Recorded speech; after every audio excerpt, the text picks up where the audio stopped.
थोडं तुझं आणि थोडं माझं मालिकेच्या 13 ऑगस्टच्या भागात तेजसच्या काळजीने सुनंदा आजारी पडलेली असते. तर तिथे तात्या तिची काळजी घेत असतात, तिला धीर देतात. तात्या सुनंदाला सांगतात की अगं, अन्नपाण्याचा त्याग केला असा तर तुझी तब्येत बिघडेल. आणि त्याचा त्याग कोणासाठी करते आहेस? त्याच्यासाठी ज्याने आपल्या घरात चोरी केली. तेव्हा आता सुनंदाला मोठा धक्काच बसतो. त्याला ना मुलगा म्हणायची सुद्धा लाज वाटते आहे. चुकलंच आहे त्याचं. तात्याच्या या बोलण्यावरती सुनंदा खूप हर्ट झालेली असते. ती सांगते की त्याचं चुकलं जरी असलं तरी मी त्याची आई आहे आणि त्याची काळजी मला वाटणारच ना. तेव्हा तात्या सुनंदाला म्हणतात की उगाचच आता त्याला पाठीशी घालून त्याच्या चुका पोटात घालू नकोस. तेव्हा सुनंदा सांगते की कुठे मी त्याला पाठीशी घालते आहे, त्याचं चुकलंच आहे असंच तर म्हणते आहे ना मी. परंतु माझा विश्वास आहे तेजस कधीच चुकीचा वागणार नाही. त्याने काय हे सगळं जे केलं आहे त्याच्या पाठीमागे नक्कीच काहीतरी वेगळं कारण असेल. तात्या म्हणतात की माझा मुळात त्याच्यावरती विश्वासच नाही आहे. बाहेर कुणाला तरी लुबाडलं, ते पैसे गायत्रीला आणून दिले, तिथे पकडला गेला म्हणून आता गायत्रीचे पैसे चोरले आणि तिथे नेऊन दिले. काय गरज होती हे सगळं करत बसण्याची? सुनंदा तात्यांना तेजसची बाजू समजावून सांगते. ती म्हणते की परंतु त्याने जे केलं आहे ना ते फक्त आपल्या घरासाठीच केलं ना. तेव्हा तात्या म्हणतात की हे असं लुबाडून. तात्या सांगतात की तो चुकला आहे आणि त्याचीच शिक्षा तो भोगतो आहे. आणि सुनंदा, मला आता या विषयावरती चर्चा तर अजिबात करायचीच नाही आहे. इतक्यात दिनेश आईसाठी जेवण घेऊन आलेला असतो. तो सांगतो की आई प्लीज जेवून घे ना गं, कालपासून तू काहीच नाही खाल्लं आहे. तेव्हा सुनंदा तिथे ठणकावून सांगते की जोपर्यंत तेजस माझ्या नजरेसमोर येत नाही तोपर्यंत मी काहीच नाही खाणार. आता दोघेही पेचात पडलेले असतात की कशी सुनंदाची समजूत घालावी. पोलीस स्टेशनमध्ये हवालदार जेलमध्ये असलेल्या तेजसला सांगतो की तुला कोणीतरी भेटायला आला आहे. आणि तेजस जेव्हा आता उठतो त्याला वाटतं की कदाचित मानसी त्याला भेटायला आले असेल. परंतु समोर जेव्हा तो गायत्रीला बघतो तेव्हा त्याला धक्काच बसतो. तर गायत्री सांत्वन करण्याचं नाटक करते आणि तिथे तेजसला सांगते की कसा आहे श्री तेजस, प्रभूंचा नातू गजाआड, मला ना तुला असं पाहवतच नाही आहे अरे. आणि ती फाईलच्या पाठीमागे तोंड लपवायला लागते. तेव्हा तेजसही काही कमी नसतो. सडेतोड उत्तर देत गायत्रीला सांगतो की आधी स्वतःचे ते पाठवायचं आणि त्यानंतर विचारपूस करायची. त्यानंतर तेजस हसायला लागतो आणि गायत्रीला सांगतो की गेमा, काय गेमा चालल्या आहेत वहिनी नक्की. परंतु एक गोष्ट कायम लक्षात ठेवा वहिनी, फासे कधी उलटं पडू शकतात. तेव्हा आता गायत्री चांगुलपणाचा आव आणते आणि तेजसला सांगते की अरे काय बोलतोस तू तेजस, मी का पाठवेन तुला इथे. गायत्री हसायला लागते आणि तेजसला सांगते की तेजस, मी सांगितली होती का रे तुला चोरी करायला? कशाला उगाचच हे सगळं करायचं? तुझ्या कर्माने आला आहेस तू इथे. तात्यासाहेब तर आता घराण्याचा गौरवशाली इतिहास सतत सांगत फिरतात की दिनकर प्रभूंनी स्वातंत्र्य लढ्यासाठी गजाआड आले होते आणि भास्कर प्रभू यांनी वृत्तपत्रातून बातमी देऊन भल्या भल्यांना गजाआड केलं होतंस. आणि तू त्यांचा नातू स्वतःच्याच घरात चोरी केली आणि गजाआड आला. चोर आहेस तू. त्यावरती तेजस स्वतःहून सगळं कबूल करतो. तो सांगतो की हो केली ना मी चोरी, परंतु आता ही केलेली चोरी उधार नाही ठेवणार वहिनी. तुमचे पैसे मी फेडणार. आणि चोरी कुणाची केली? सामान्य माणसाची नाही, गरीब बिचारा माणसाचे नाही, तर अत्यंत धूर्त, कपटी, कारस्थान, स्वतःच्या पैशांच्या जीवावरती दुसऱ्याला उड्या मारायला लावणार माणसाच्या पैशांची चोरी केली मी. तेजसने माजुरड्या गायत्रीला सरळ तर उत्तर दिलेलं तर असतंच. परंतु तिथे गायत्री सांगते की कसं आहे ना तेजस, आता तू चोरी केलीस हे तरी आहे ना. आणि इथून समजा आता उद्या तू बाहेर पडलास तर मग तुला आता काय लोक हाका मारतील की ए चोर प्रभू. किती विचित्र वाटतं ना रे ते ऐकायला. गायत्री तेजसवरती हसायला लागते आणि त्याला सांगते की खूप आवडतं रे मला तुझा हरलेला चेहरा बघायला. मुद्दाम आता चोर म्हणून ती त्याला हिनवायला लागलेली असते. तेजस आता भडकतो आणि केली चोरी, परंतु असं बोलून इतक्यातच थांबतो. पुढे संपतरावांचा तो विषयच काढत नाही. त्यानंतर गायत्री स्वतःच्या पर्समधून लकीचाम बाहेर काढते आणि तेजसला दाखवत म्हणते की याच्यासाठी केली ना रे चोरी. तेव्हा गायत्रीला घडला सगळा प्रकार लक्षात आलेला असतो. तेव्हा गायत्री सांगते की जेव्हा तू पैसे चोरून घेऊन चालला होतास ना त्याच वेळेस माझ्या कपाटाच्या खालती पडलं होतं हे. तेजस, तुला ना लाज वाटायला पाहिजे. तू एका मुलीसाठी चोरी केलीस. अरे सध्या तुझ्या आईबापांचा विचार तरी करायचा होता ना रे. सासूबाई तर किती खचरे आहेत, अक्षरशः तुला सोडवण्यासाठी माझ्या पाया पडत होत्या त्या. शेवटी ना मलाच कशी तरी वाटायला लागलं. मला ना वाईट वाटायला लागलं होतं खूप तुझ्याबद्दल. म्हणजे प्रभूंचा वारस असा गजाआड. आणि म्हणूनच मी तुला सोडवायला आले आणि मी तुला इथून सोडवते, परंतु माझी एक छोटीशी अट आहे असं सांगून गायत्री फाईल समोर करते आणि तेजसला सांगते की घराच्या पेपरावरती सह्या कर, आत्ताच सोडवते मी तुला. आता गायत्री या आपल्या सिच्युएशनचा किती मोठा फायदा उचलते हे तेजसच्या लक्षात आलेलं असतं आणि गायत्री किती कपटे आणि कारस्थानी बाई आहे. घर जर आपल्या हातातून गेलं तर ते आपल्याला सगळ्यांना तिच्या तालावरती नाचवायला मोकळी होईल हे तेजसच्या अचूक लक्षात आलेलं असतं. गायत्रीवरती तेजस आता मोठमोठ्याने हसायला लागतो आणि त्यानंतर तेजस सांगतो की फिरून फिरून आमच्या वहिनी आहेत त्याच जागे आल्यात. तर अगं वहिनी, तू घराण्याचा इतिहास खरा ऐकला आहेस, परंतु वारसा वगैरे हे सगळं काही बोलण्याची तुझी लायकी नाही आहे. तेजसने सडेतड उत्तर देऊन माजोरड्या गायत्रीचा चांगलाच अपमान केलेला असतो. आमचे दिनकर प्रभू यांनी ना बंड पुकारला म्हणून ते जेलमध्ये गेले होते अहो, आणि तितकाच बंडखोर आहे आम्ही. मी काय सही तेवढी देत नसतो मी. तेजसने आता सांगितल्यानंतर गायत्री सांगते की एवढं सगळं होऊन सुद्धा अक्कल ठिकाण्यावरती आलेली नाही आहे तुझी. हा जो दगड आहे ना याच्यासाठी करतोयस ना सगळं, परंतु हा काही तुझ्या आयुष्यात बदल नाही घडवून आणणार आहे असं लकी चाँप दाखवत गायत्री तेजसला सांगते. तुझ्या आयुष्यात फक्त मीच बदल घडवून आणू शकते असं गायत्री तिथे तेजसला सांगते आणि लकी चाँप त्याच्या तोंडावरती फेकून तिथून निघून जाते. तेजस आता ते लकी चाँप हातात घेतो आणि विचार करायला लागतो की आता याच्याबद्दल काही सांगता येत नाही आहे आणि इथे आलो आहे म्हटल्यानंतर काही लपवताही येत नाही आहे. दोन्ही बाजूनी तेजस कोंडीत सापडलेला असतो. तर इकडे संपतरावांच्या घरी आता सामान पॅक करायला सुरुवात झालेली असते. तर अण्णासाहेबांनी सांगितल्यानुसार मानसीने घर सोडण्याचा निर्णय घेतलेला असतो. तेव्हा संपतरावांचा फोटो हातामध्ये घेऊन संपदा खूप रडत असते. त्या फोटोशी बोलत ती म्हणायला लागते की कधी ऐकलं नाहीत ना आमचं, तुम्हाला सांगत होतो आम्ही, नको ते पैशाची उधळण, नको तो मोठेपणा, परंतु तुम्ही कधीच आमचं ऐकलं नाही. आमच्यासाठी तर फक्त तुम्ही महत्त्वाचे होतात. इतक्या तिथे मनू निधी त्यांच्या बॅग पॅक करून घेऊन आलेले असतात. तर इकडे फोटोशी संपदा बोलत असते. ती म्हणते की कष्टाने जे काही कमवलं ते सगळं आज गमावलं. आज तुमच्यामुळे आम्ही रस्त्यावरती आलो आहोत.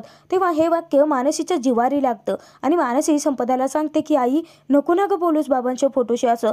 तेव्हा आता संपदा चिडते आणि सांगते की तू गप्प बस मानसी, बापाचा आतापर्यंत प्रत्येक शब्द पाळत आलीस ना, बघतेस ना काय झालं आहे ते.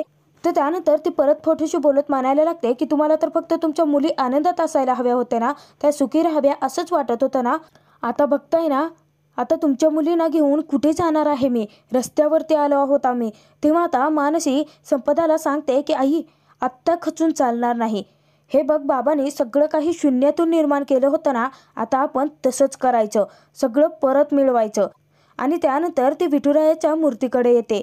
म्हणू विठुरायासमोर हात जोडते आणि त्याला प्रार्थना करत म्हणायला लागते की विठुराया, माझ्या बाबांचा तुझ्यावरती खूप विश्वास होता आणि आतापर्यंत प्रत्येक कार्यात तू त्यांच्या पाठीशी भक्कमपणे उभा राहिला होतास ना. बाबा नेहमी आम्हाला सांगायचे की असं खचून नाही जायचं, विठुराया आपल्या पाठीशी आहे. परंतु आमच्यावरती अशी वेळ आली आहे ना आता विठुराया की आमचे बाबाच आमच्या सोबत नाही आहेत. परंतु प्रत्येक वेळेस संकटांना तोंड देण्यासाठी जी शक्ती तू आम्हाला दिली होतीस ना, आत्ताही तीच शक्ती आम्हाला दे. म्हणून विठुरायाची मूर्ती घेऊन आता घराच्या बाहेर येते. तेव्हा आता घर बंद केल्यानंतर निधी खूप रडायला लागते. ती संपदाला सांगते की आई आपलं घर, त्यांना सांग ना गं आपण सगळे पैसे परत देऊयात, परंतु मला हे घर नाही सोडायचं आहे. तेव्हा आता निधी संपदा तिला संपदा तिला समजावत असतात. तर संपदा तिथे सांगते की काय करणार आहोत निधी आपण, आपल्याकडे एक दमडी नाही आहे द्यायला.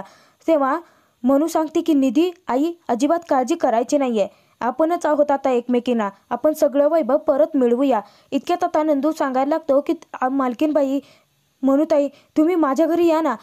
हे बघा, मालकाने इतकं मोठं घर नाही आहे माझं, परंतु जे काही आहे त्यात आपण सुखासमाधाने राहू शकतो.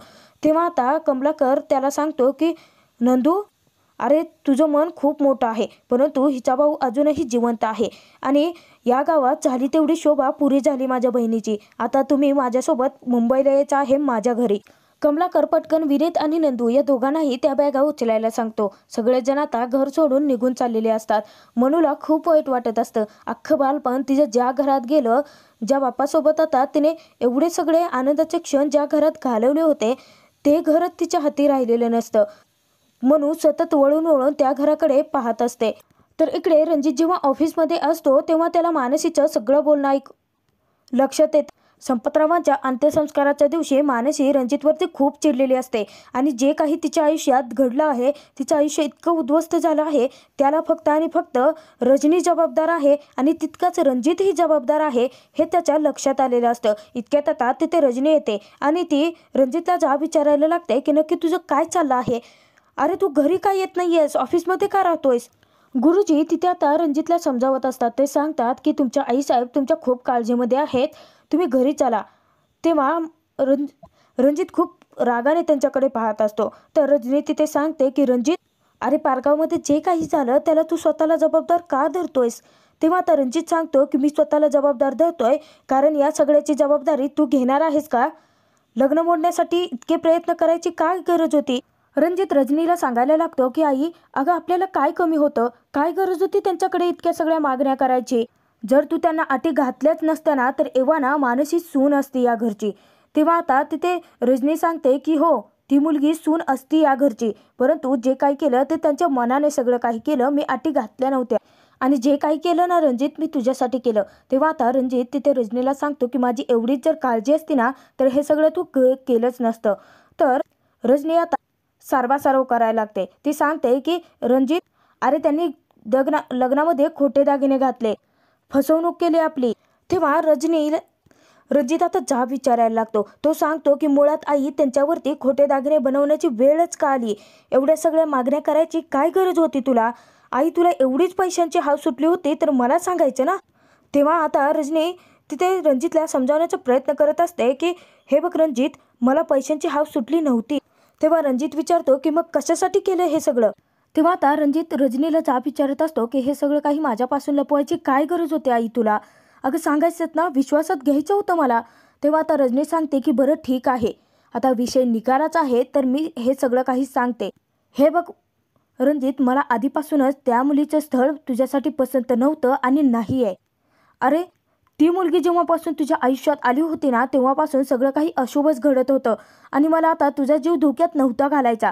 तेव्हा आता रणजित म्हणतो की अच्छा असं आहे तर मग बाबा गेल्यानंतर तुला सगळ्यांनी हेच म्हणून हिणवलं ना की पांढऱ्या पायाचे आहे, स्वतःच्या नवऱ्याला गिळलं हिने, बिझनेसला लागलेली कीड आहेस म्हणून.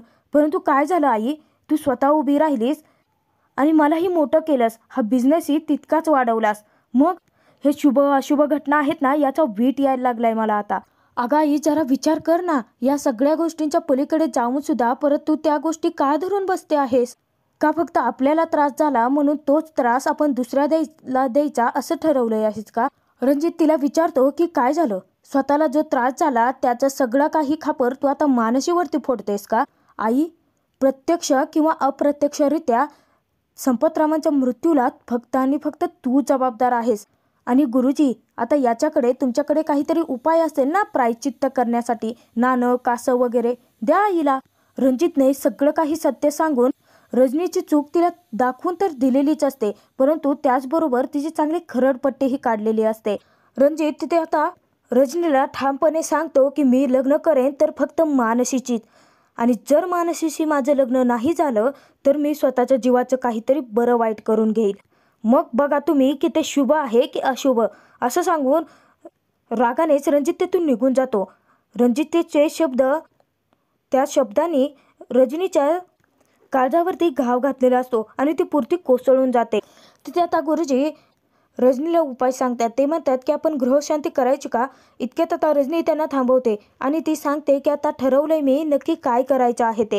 इकडे कमलाकर घरी आल्यानंतर तो दरवाजाची कडी वाजवतो तर पटकन शुभदा दरवाजा उघडते आणि ती तिथे आता विचारते की काय काय झालं? आता चांगलं अंगावरून पाणी होता आणि जे काही घडलं होतं ना ते पाण्यावाटे निघून जाऊ द्या आणि आता उगाच त्यांना सांत्वन करत बसायची आणि त्यांचं ओझं डोक्यावर घ्यायची काही एक गरज नाहीये, नाहीतर उगाच त्यांना आपल्या डोक्यावरती बसवायला इथे घेऊन याल. इतक्यात आता तिच्या लक्षात येतं की सोबत विनीत नाहीये. तेव्हा ती विचारते की काय झालं, विनीत कुठे आहे? की राहिला आपल्या लाडक्या आत्याकडे. इतक्यातच विनीत पाठीमागून संपदा निधी मनूला घेऊन आलेला असतो तर ती त्यांना दरवाजातच थांबवते आणि सांगते की 1 मिनिट थांबा, अरे अंगावर तो पाणी तरी घ्या, सुतकाच्या घरातून आला आहात ना. नालायक शुभदा आता त्यांच्या डोक्यावरून पाणी तर होते आणि त्यानंतर विनीत आणि कमलाकर या दोघांनाही आतमध्ये आल्यानंतर मनूच्या तोंडावरती दरवाजा लावून घेते. तेव्हा आता कमलाकर सांगतो की काय करतेस तू, दरवाजा उघड पटकन. तेव्हा शुभदा म्हणायला लागते की म्हणजे आता यांना तुम्ही घेऊन येणार आहात हे मला सांगितलं होतं का आधी? तेव्हा कमलाकर सांगतो की अगं संपतच्या डोक्यावरती कर्ज झालं होतं, त्याच्यामुळे त्यांचं घरदार सगळं काही गेलं आहे. तेव्हा आता शुभदा म्हणते हां मग गेलं असेल म्हणून का ताई ते आपल्या डोक्यावरती यांना घेऊन आला आहात का? तर त्यानंतर कमलाकर हा शुभदाला सांगायला लागतो की शुभदा अगं आपली माणसं आहेत ती असं वाऱ्यावर सोडून चालणार आहे का? तिथे आता शुभदा सांगते की आपली माणसं, संपतरावांनी केव्हा बांधलं आपली माणसं? खूप जास्त माज होता ना पैशांचा त्यांना, आता तो माजच त्यांना घर वगैरे मिळवून देईल. तेव्हा आता कमलाकर डायरेक्ट शुभदाला धमकी देतो की हे बघ, काही जरी झालं तरी मी तुला निक्षून सांगतो आहे की त्या आपल्यासोबत याच घरात राहणार. शुभदा या सगळ्याचा आता जाब बाहेर उभे असणाऱ्या त्या तिघींना म्हणते की ऐकता ना तुमच्यामुळे आमच्या घरात तमाशा होतो आहे. तेव्हा संपदाला लग्नातलं ते बोलणं आठवतं की शुभदाने संपदाला सांगितलं होतं की इथे आता तमाशा वाद भांडत झालं म्हणून आमच्या घरी मदत मागायला येऊ नकोस. हा भाग आता इथेच संपतो. पुढील भागात आपण पाहणार आहोत की तेजसची आई सुनंदा ही हात सोडून गायत्रीकडे विनंती करते की तेजसला बाहेर काढ. तर गीता आणि सुयोग दोघेही आता तेजसकडे गेलेले असतात त्याला जामीन देण्यासाठी. तर तिथे आता तेजस सांगतो की गायत्री वहिनी मला बाहेर काढण्यासाठी तयार आहेत, परंतु त्यांना त्या बदल्यात प्रॉपर्टीच्या पेपरवरती सह्या हव्या आहेत, ज्या की मी कधीच नाही देणार आहे. तर इकडे गायत्री तिथे सुनंदाला सांगते की जोपर्यंत तेजस माझी अट पूर्ण करत नाही तोपर्यंत त्याला जेलमध्ये चढू देत. तर इकडे गीता तेजसला सांगते की परंतु तेजस भाऊजी, जर आता त्यांनी कंप्लेंट मागेच नाही घेतली तर तुम्हाला सोडवणार तरी कोण आहे? तर मनू कमलाकरच्या घरी असते. अचानकपणे संपतरामाने दिलेलं मंगळसूत्र तिच्या हातून खालती पडतं आणि तिला आता तेजसची आठवण येते. तर मनूचा तास तेजसला सोडवायला येणार का हे पाहणं खूप मनोरंजक ठरणार आहे. थोडं तुझं आणि थोडं माझं मालिकेचे एपिसोड पाहण्यासाठी आपल्या चॅनलला नक्की सबस्क्राईब करा.